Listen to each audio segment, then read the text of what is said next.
Shavuot à tous. Alors, vous savez, tout à l'heure, ma fille a cassé un bougeoir en verre et j'ai passé une dizaine de minutes à ramasser avec un balai chaque petit morceau de verre et j'ai réfléchi et je me suis dit qu'est-ce qu'on peut tirer comme enseignement de ça au-delà de dire kapara. Eh bien, quand on a fait descendre dans ce monde-là des neshamot, des gouttes de semences qui sont réparties un peu partout sur la planète, on doit aussi aller faire chaque effort pour pouvoir aller chercher chacune de ces gouttes. De la même manière que j'ai pas voulu laisser un petit morceau de verre parce que c'était dangereux, eh bien, il en est de même avec ces gouttes de semences et ça passe par ces réparations qu'on fait pendant la période de Shovavim. D'ailleurs, nous rentrons dans la dernière semaine de la période des Shovavim, puisque cette semaine c'est la paracha de Mishpatim, c'est donc la dernière ligne droite, d'où l'intérêt d'informer les gens, de diffuser cela, d'en parler, car c'est la dernière ligne droite et c'est le bon moment pour réparer toutes ces fautes-là.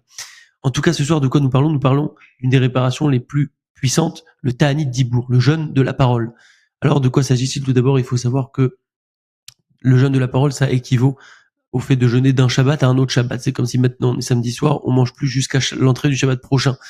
Et on nous dit que le fait de jeûner d'un Shabbat à un autre, ça équivaut à, tenez-vous bien, 65 600 jeûnes. 65 600 jeûnes, c'est énorme.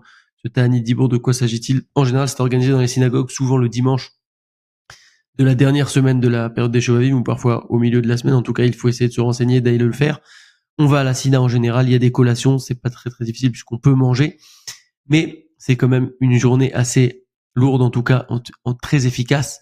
C'est ça qu'il faut retenir. On va lire 3 fois le Sefer Tehillim et on termine par Mincha Arvit. Pour ceux qui l'ont jamais fait, comme moi personnellement je ne l'ai encore jamais fait, je vais essayer de le faire demain, Blinéder.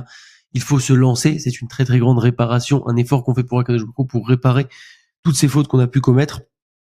Et donc, il faut essayer de faire l'effort. Alors, si on ne peut pas le faire cette année, au moins on aura l'idée pour l'année prochaine. D'autre part, il y a pas mal de notions avec les jeunes, que ce soit de jeûner tout court, ou également de racheter des jeunes. On parlera de ça dans les prochaines vidéos Bezrat Hashem. En tout cas, l'idée de la parole, c'est de ne pas parler pour rien, de ne pas dire de mauvaises paroles. On reparlera de ça également. C'est en tout cas l'idée de cette journée-là, de dire que le Tehillim toute la journée, même des paroles de Torah, on ne va pas les dire, même Shalom à quelqu'un, on ne va pas le dire. On va faire uniquement des Tehillim toute la journée, des Tehillim pour réparer, nettoyer.